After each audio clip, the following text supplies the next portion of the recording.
podcast.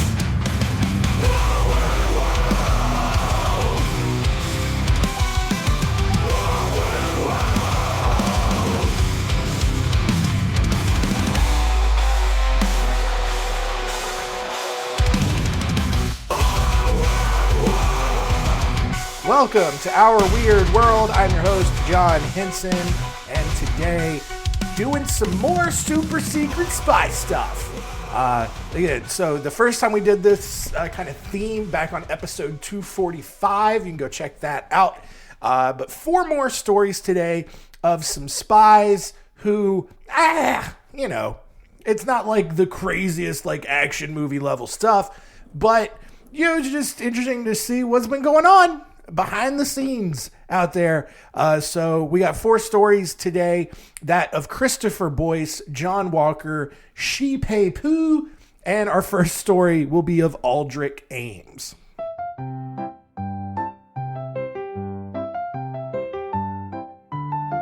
Story time. Story time.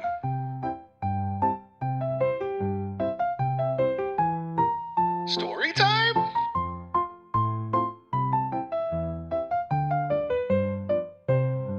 Story time. Aldrich Ames was born on June 26, 1941 in River Falls, Wisconsin. Although his father was initially a professor at Wisconsin State College at River Falls, Ames's father began working at the CIA in 1952 and then moved the family to Southeast Asia for 3 years while he worked on his assignment. However, following a negative performance review due to his father's alcoholism, the family was moved back to the States, where Ames's father was given a desk job at the CIA headquarters in around D.C. In 1957, when Ames was 16 years old, he got a summer job at the CIA office as a low-ranking records analyst, in which he marked classified documents for filing. 2 years later, he began attending the University of Chicago, but was forced to drop out after his sophomore year due to failing all of his classes. So he then returned to the CIA as a maintenance man and clerical worker. And now look, here's the thing.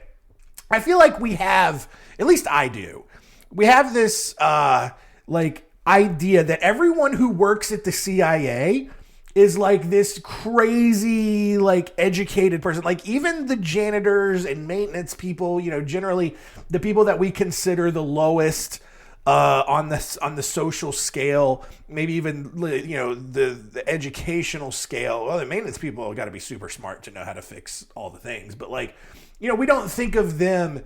We don't think like just some random janitor would be hired off of like Indeed to go clean the CIA office, right? Like they probably got to be like super smart and then still get like the security clearance and everything just to be in the building, right? Well, apparently, and maybe it's different now, but in the late 50s, they just hiring 16-year-olds to just go and like mark classified documents. Classified documents, meaning like they're not available to the public, but this 16-year-old kid is just filing these documents away.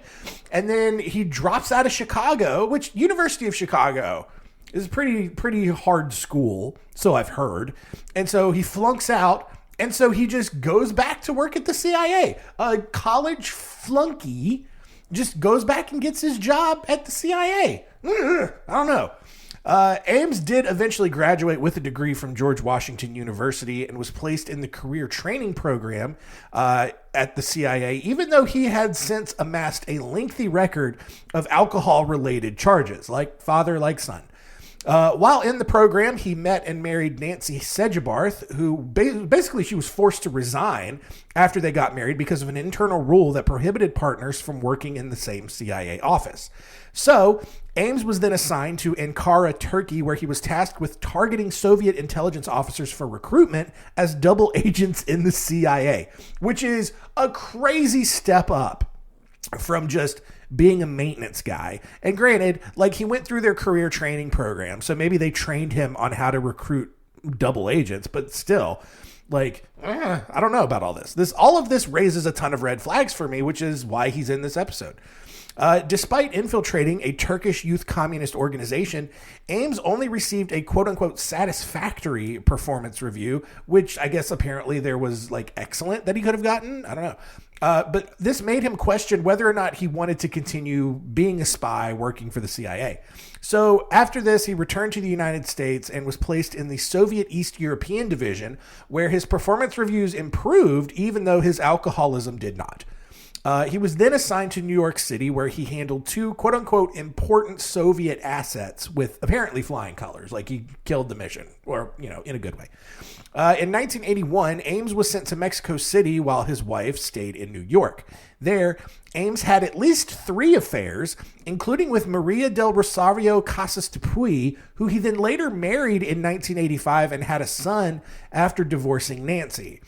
Even though Dupuy was a CIA informant, no one reported their relationship to the CIA, so they just continued working together. Because look, Ames had learned his lesson before, right? He married a CIA employee, and she had to lose her job because they got married. So he marries this new CIA person, informant, and he's not, I'm not going to tell anybody, because then she can't be an informant anymore, and she's kind of an informant, which probably means that, like, if she's no longer an informant, that probably puts her at risk. So I can't really do that. So he kept it a secret, and he kept drinking, which continued to be a problem. And he even got into a drunken argument with a Cuban official that kind of alarmed his superiors, because he's a loose cannon and he may spill some secrets because he's in the CIA and, Cuba and whatever. Ames was eventually sent back to the States, where he was placed in, quote, the most sensitive element of the CIA's Department of Operations, even though everyone knew he had alcohol problems. In his new position, Ames had access to all of the CIA's plans against the KGB and the GRU, which was the other part of Russia's police force. By now, his divorce with Nancy had been finalized, and Ames began to fear that Nancy's debts that he had agreed to pay, along with an additional $46,000 in support, might bankrupt him. It also didn't help that his new wife kept going on huge shopping sprees and spending $400 a month to make phone calls to her family in Colombia. And again, $400 a month in the 1980s is a ton of money. It's a ton of money now, but it's like way more then. So, needing to make some extra cash, Ames began making contact with various people inside the Soviet embassy, with the CIA and FBI fully aware that he was doing it, by the way. They thought, I guess, that he was just kind of like doing his little spy job and trying to like recruit some double agents. I don't know.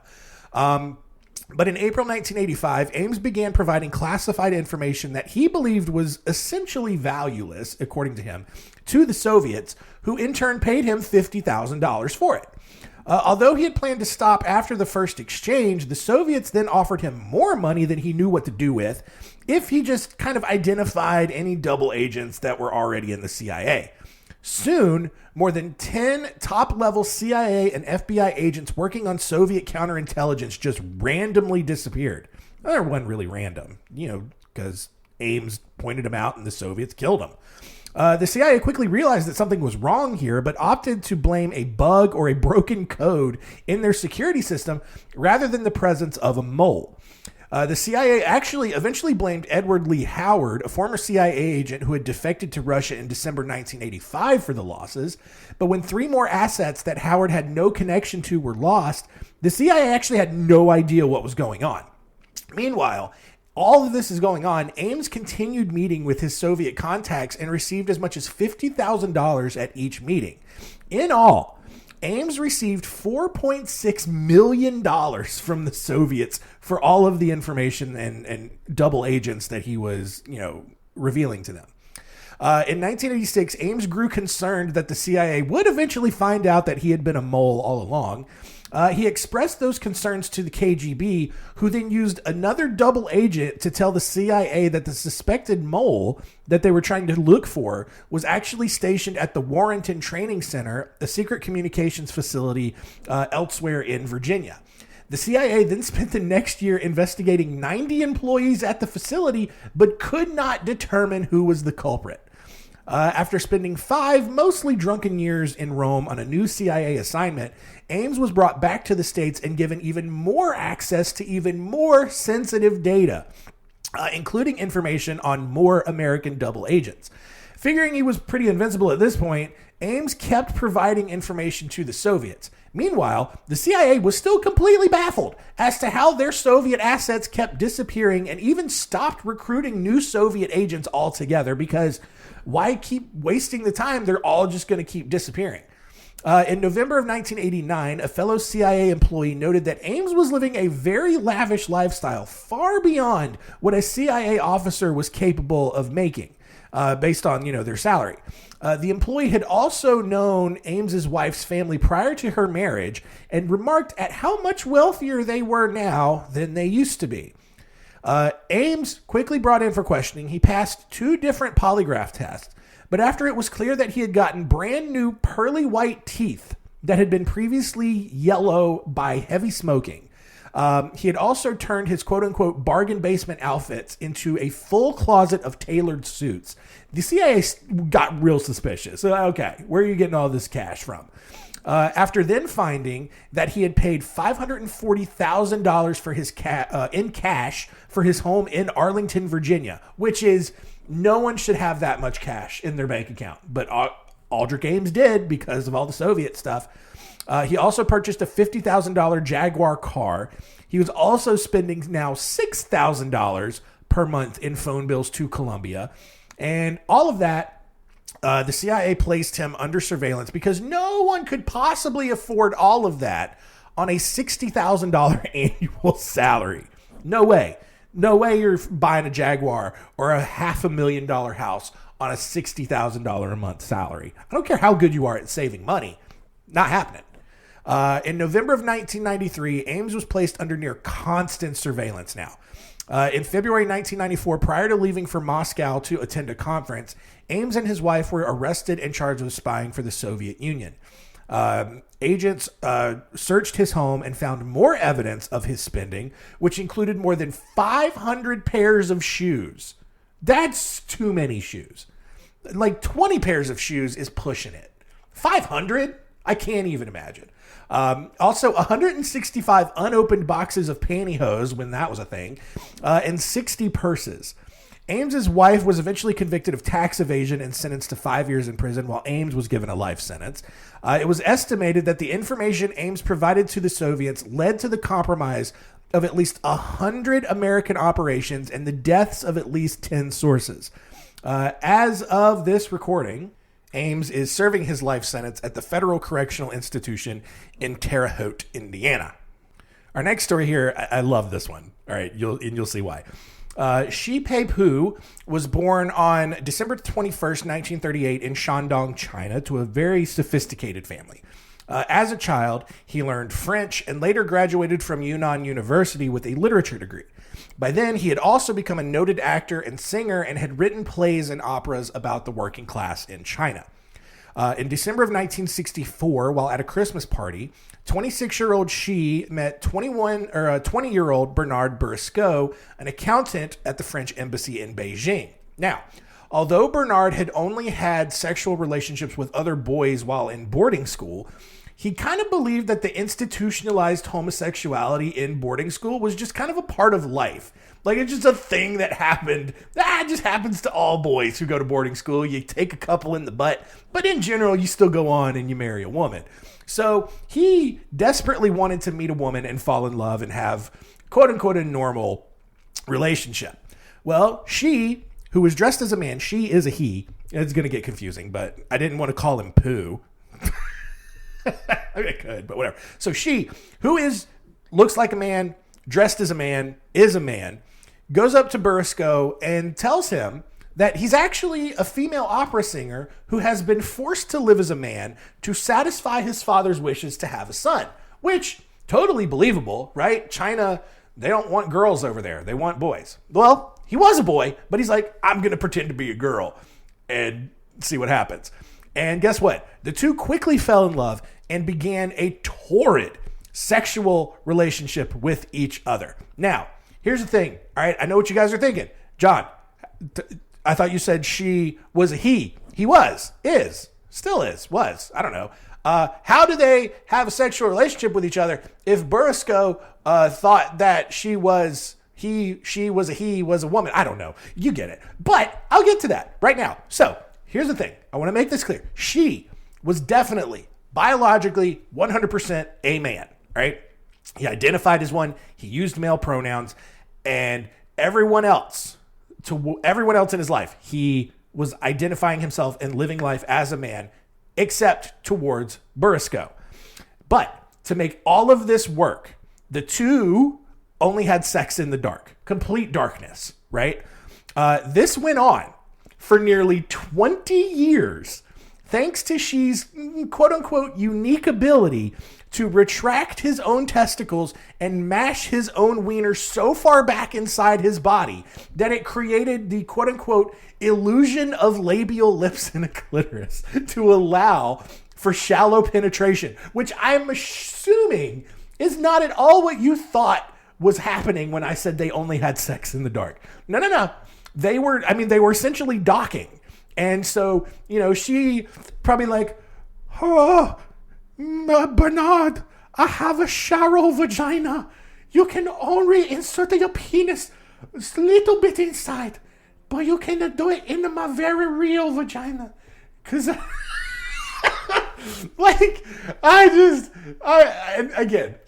one, it's impressive that he could actually do that. But two, for 20 years, dog, for 20 years, you didn't once ask, babe, can we at least have a sex with the lights on? I want to see your beautiful Asian face. No, he didn't do that once.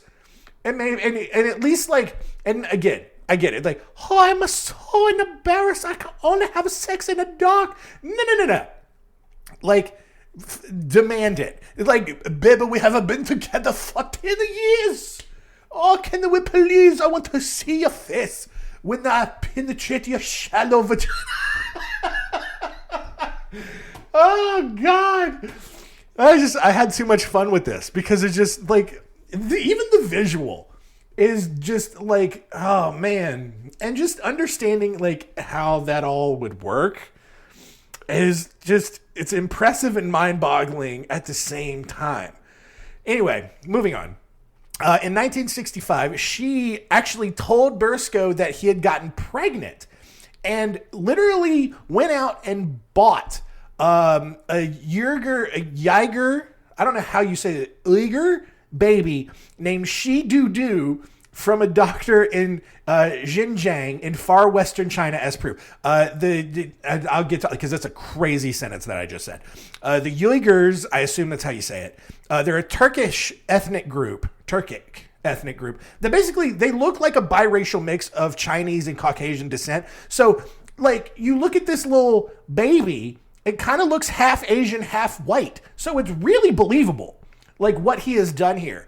I also love that Shi Pei Pu got a little baby named Shi Doo. Like, I don't know, poop jokes. Now, so she like pretends to be pregnant, produces this baby as proof. Now, again, you're probably like, well, God, if they've been together 20 years, like they weren't together every day and living together, right? Like Burisco, he's working in Beijing. They're constantly meeting up, having this long distance relationship with each other. So like, fine. So maybe they're only seeing each other a few times a year, but still, homeboy had to then go at least 9 months and pretend that he was pregnant and then go out and buy this baby, just bought a baby and produce it. So they're like, oh, Bernard, this is your son, a shit doo. And then Bernard is like, oh my goodness, I am a father. He looks exactly like a perfect mix of your Asianness and my Frenchness. And then that's a terrible French accent. I'm aware of it. I can't do any better. I'm sorry. Anyway, even as Burisco was assigned to other stations around Southeast Asia, he continued his affair/relationship with Shi, along with other relationships with women that he met.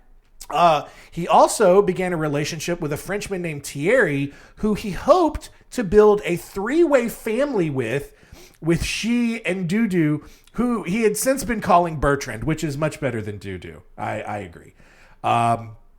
When the Chinese Cultural Revolution ignited in 1966, Burisco was approached by Kang Shang, a member of the Chinese Secret Service, who offered Bernard more access to Shi in exchange for providing some secret documents. Burisco, believing that Shi's safety would be at risk if he failed to participate, agreed. He later sent documents from his time working at the embassy in Beijing from 1969 to 1972, as well as in Ulaanbaatar, Mongolia from 1977 to 1979. In all, Burisco stole more than 500 documents and handed them over to the Chinese. In 1979, Burisco returned to France and briefly lost contact with Shi despite his continued efforts to maintain their relationship. 3 years later, in 1982, he managed to get his now 16-year-old not son, Dudu/Bertrand, moved to Paris, where he continued to raise him as his not actual father. To his delight, Shi was then able to join soon after. On June 30th, 1983, a little bit over a year later, the two were finally arrested and charged with spying for China. When prosecuting attorneys then revealed to Burisco that Shi was actually a man, Burisco refused to believe them until he was finally permitted to see Shi naked in the light, which in 19 years had somehow still never happened. And then after, and I hope, I don't know how it happened, but I hope that Shi walked into the room with his balls tucked back behind his legs, kind of penguin walking or whatever, into the room. And then, Bernard's probably see, I knew my lovely Shi was a woman. And then she just opens his legs and his balls drop out. And it's oh, Bertrand, I am so sorry. I have lied to you for very many years. Oh, God. God, that's one of those moments I wish I could just go and, if I die and I'm able to just, go back and view random moments in human history, this is one I definitely want to see. I just want to see this reaction. And look, not surprisingly, after seeing Shi's tiny retracted penis, Bernard tried to kill himself by slitting his throat in his jail cell. He did survive, though. But I get it. That's totally justified, right? Oh boy. The two were ultimately found guilty and sentenced to 6 years in prison. Shi was pardoned in 1987 and chose to remain in Paris, where he used his fame from the trial to continue his career as an opera singer. Because again, everyone knew he was a dude except for Bernard. Shi died at the age of 70 on June 30th, 2009. Bernard Burisco was pardoned a few months later and cut off all contact with Shi and his not real son, Dudu. Moving on now to John Walker, who was born on July 28th, 1937 in Washington, D.C., but eventually moved to Scranton, Pennsylvania. He ended up dropping out of high school and opted instead to perform a series of burglaries in 1955, where he netted an entire haul of 2 tires, a gallon of oil, and $3. Although Walker and his accomplice evaded police on a high-speed chase, they were arrested 2 days later and given the option of either going to jail or joining the military, because the government was really desperate to replenish their troops after World War II and the Korean War, kind of. Walker decided to choose the Navy over prison and spent 8 years as a radio man and chief petty officer. During a stay in Boston, Walker met Barbara Crowley, got married, and had 4 kids. Walker was eventually transferred to Norfolk, Virginia, where he worked on the USS Simon Bolivar, received top-secret communications clearance, and joined the John Birch Society, an anti-communist, radical right-leaning political group. By 1967, Walker was running the entire communications center for the government's submarine force. However, thanks to a failed bar that he had started during a stay in Charleston, South Carolina, Walker's finances were in absolute shambles, and he was desperate for money. He decided that his best option was to go to the Soviet embassy in Washington, D.C. and sell a radio cipher card to the Russians for several thousands of dollars. He then negotiated an ongoing salary of $500 to $1,000 per week, which roughly $4,000 to $8,000 in today's money, for continued materials and intel. Although his wife Barbara immediately suspected him of spying thanks to several suspicious documents she discovered on his desk, she kept quiet because Walker was actively using the money to pay off his debts, move the family into increasingly nicer homes, and reinvesting back into his failed bar, which had begun to turn a profit. Over the next 5 years, Walker spent time in San Diego, where he regularly provided information to the Soviets and recruited a new friend, Naval Cadet Jerry Whitworth, to get additional intel. After the transfer to San Diego, Walker continued to coerce information out of Whitworth under the guise that Walker was helping Israel and definitely not spying for Russia. By 1976, Walker had retired from the Navy and divorced Barbara, mostly because he had become an abusive alcoholic. He was also having an affair and joined the KKK just in case it wasn't super obvious that he was already a terrible person. His spying also continued, and he even had begun recruiting his own children and other family members to help him out. It started with his older brother Arthur, a fellow Navy veteran, and his son Michael, who was actively serving in the Navy as well. Walker also tried to recruit one of his daughters, Laura, who was serving in the Army, but she refused after she had gotten pregnant and dropped out of the military to focus on being a mother, despite Walker offering to pay for an abortion. It's like, hey, sweetie, oh, man, oh, that's so great. You're going to have a grandchild for me. Listen, I would prefer that you'd rather spy for the Russians with me. I will pay for an abortion. Just keep spying for me, please. Please, I'll give you some money, please. No, like, oh, God, what a terrible father. Because of Walker's position within the Navy's top secret communications department, the Soviets were able to learn about how the Navy was able to track the location of Soviet submarines underwater with the SOSUS surveillance system that the Navy was using. It was also widely believed that Walker's actions led to the seizure of the USS Pueblo by the North Koreans, as well as a reduced effectiveness of B-52 bombing strikes in Vietnam, because the Russians were able to tell the Vietnamese what was happening ahead of time and get them out of danger. Meanwhile, Barbara, who feared that her children would become just as involved in the spy ring as, her ex-husband had, drunkenly called the Boston FBI office on multiple occasions to tell them what was going on. However, every time she called, she would either hang up before speaking to someone or she was just too drunk to speak coherently. In November 1984, she finally spoke to someone and was just sober enough to get the message across.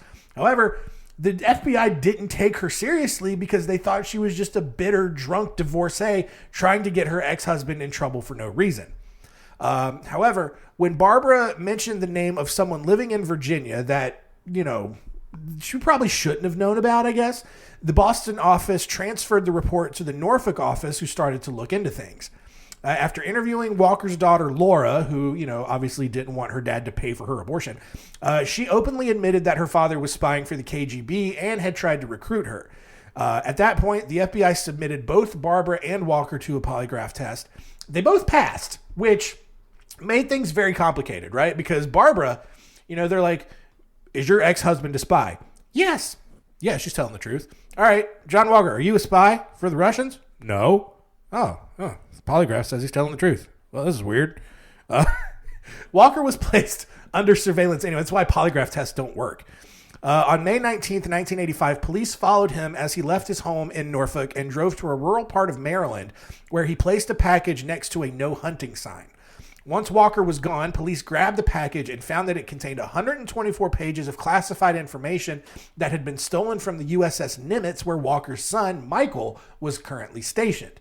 The next morning, Walker was arrested outside of a motel after police called his room saying that his car had been involved in an accident outside, which I don't know if that's ethical, but whatever. It's the police. They can do whatever they want. Walker's brother, Arthur, was given 3 life sentences for his role in the spy ring. His son, Michael, was given 25 years, and his accomplice, Jerry Whitworth, was sentenced to 365 years and assessed a $410,000 fine. Walker agreed to an unchallenged conviction in exchange for a life sentence and was sent to the Butner Federal Correctional Complex in North Carolina, where he died from throat cancer and diabetes on August 28th, 2014. Our final story here is of Christopher Boyce, who was born on February 16th, 1953 in California and had a seemingly normal childhood. After graduating high school, Boyce used his father's position at McConnell Douglas Aircraft Corporation to get a job at the aerospace firm TRW. He quickly rose through the ranks in the company, receiving a promotion to the quote-unquote Black Vault, which was TRW's communications center, and then began working with the National Reconnaissance Office. Soon after his promotion, Boyce began receiving accidental communications from the CIA in which they discussed deposing Gough Whitlam, I think it's Gough, Australia's prime minister at the time. So again, like, and this is not surprising given how things are going today, but basically this private company that Boyce is working for, they're in their giant kind of communications center. He starts receiving communications from the CIA on accident. They're just sending these out all willy-nilly, and Boyce's location is picking them up. And the CIA is just talking about like, well, let's just, kind of get rid of the Australian prime minister. What has Australia ever done to us? Right? Like, of all countries, why Australia? Well, Whitlam, this is because Whitlam allegedly wanted to close U.S. military bases in the country and withdraw Australia's troops from Vietnam. And, you better do what the U.S. wants you to do, or we're going to get rid of you. And the CIA, especially around this time, they're just going to go and covertly assassinate whoever they wanted. The CIA supported Governor General Sir John Kerr, who did eventually have Whitlam dismissed as prime minister in November 1979. Whether the CIA helped him do that, we don't know. Although Boyce wanted to be a whistleblower and take this story public, he kind of felt like nothing would ever change, especially since the news of the 1973 Chilean coup that was supported by the CIA that deposed President Salvador Allende had very little effect on the country's view of the government and the CIA, right? So I get it, right? It's like the news actually broke that the CIA helped a coup in Chile depose of their president. And the country was like, yeah, that's pretty sweet. That's hardcore. We love the government. But Boyce is like, hey, guys, oh man, the CIA is doing way more stuff. It's not just Chile. It's other countries. It's white countries. And that seems not right. But nothing's going to change. And I get it, right? Like, what are you going to do? You going to really go up against the government? I doubt it. Instead, Boyce did what any reasonable person would do. He gathered as many classified documents as he could get his hands on and had his friend Andrew Dalton Lee, a cocaine and heroin dealer nicknamed the Snowman, deliver them to the Soviet embassy in Mexico City. In return, Boyce, whose code name now was the Falcon because he was like into falconry on the side, received huge sums of cash even though the classified documents were of very little value. On January 6, 1977, Snowman was arrested in front of the Soviet embassy in Mexico City after littering. However, because Mexican police are super corrupt, Snowman was taken into custody and heavily interrogated before confessing to being a Soviet spy, which is definitely not what the police were expecting, right? They probably expected him to say I was delivering some drugs, I'm sorry. But he's like, I'm a full-blown Soviet spy. Snowman quickly ratted out Boyce, a.k.a. the Falcon, and he was arrested 10 days later. Boyce was convicted on 8 counts of espionage and sentenced to 40 years in prison. However, that's not where this story ends. On January 21st, 1980, Boyce escaped from the federal penitentiary in Lompoc, California, and then went on a string of 17 bank robberies in Idaho and Washington in hopes of getting enough money to then smuggle himself to Russia. More than 18 months later, on August 21st, 1981, Boyce was arrested outside of a restaurant in Port Angeles, Washington, and really only because police had tracked him there based on which species of falcon that he liked and where they lived. That's some interesting police work. He was given 68 more years in prison, where he began providing interviews and articles with advice on how to prevent people like him from becoming spies. It's probably smart. After more than 25 years in prison, Boyce was released on parole and married Kathleen Mills, who had been working to secure his parole, so one of his members of his legal team. As of this recording, Boyce is living a peaceful life away from the public eye, and he continues to be the Falcon, but as a literal falconer and not a spy.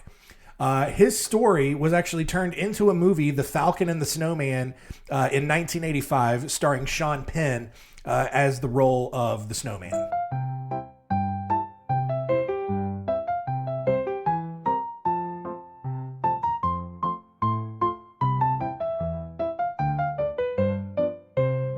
All done. There you go. More super secret spy stuff in the books. And yeah, fun episode. again, like it's never anything like you would see in a spy movie. It's always just like some dude who just like finds some random papers. Now, granted, Aldrich Ames, probably the worst, all right, actually did give a lot of very damaging info that screwed over a lot of what the U.S. government was trying to do. But also, at the same time, like the U.S. government's doing a lot of stuff it shouldn't have been doing. So it's probably balanced out, right? Like that's why it's probably not that bad. Yes, it sucks that like at least 10 people probably got executed for being double agents, but also don't be a double agent. Like it's kind of what you deserve. I don't know why I'm so mildly conflicted by these sorts of things. But let's recap and see what we learned today.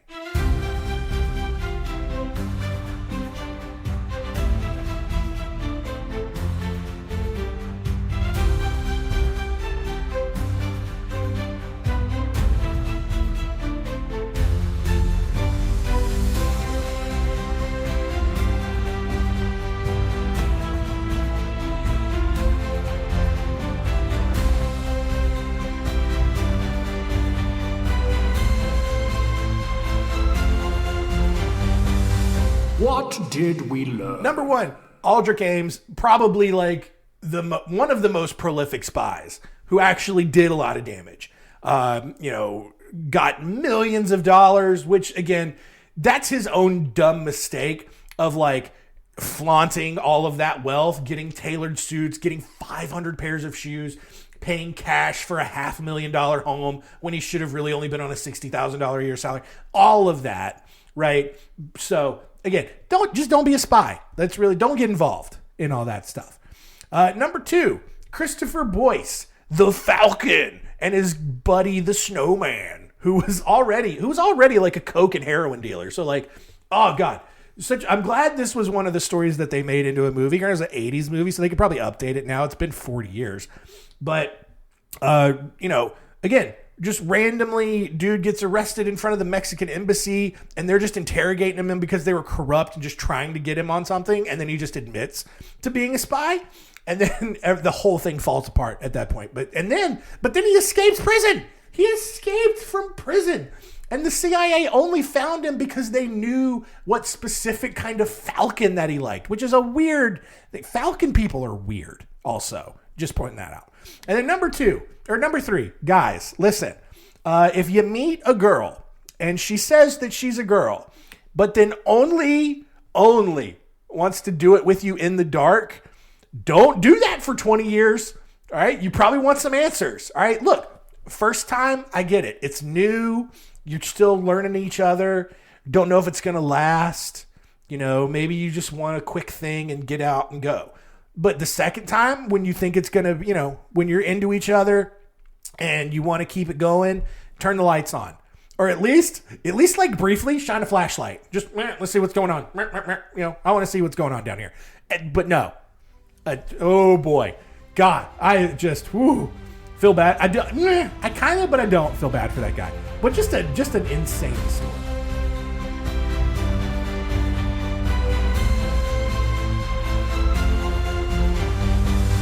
What did we learn? Next week on Our Weird World, we are going back to one story, and that is the life of John Brinkley. Who was he? He's a giant piece of human trash is what he was. Just not a serial killer, but kind of more like a swindler, con artist, quack doctor, made a ton of money, really harmed a lot of people, and did it in some of the weirdest ways, and just had a crazy life. And so we're going to go through his story next week. That'll do it for today. Thank you so much for continuing to listen. Keep telling all your friends, and keep it weird.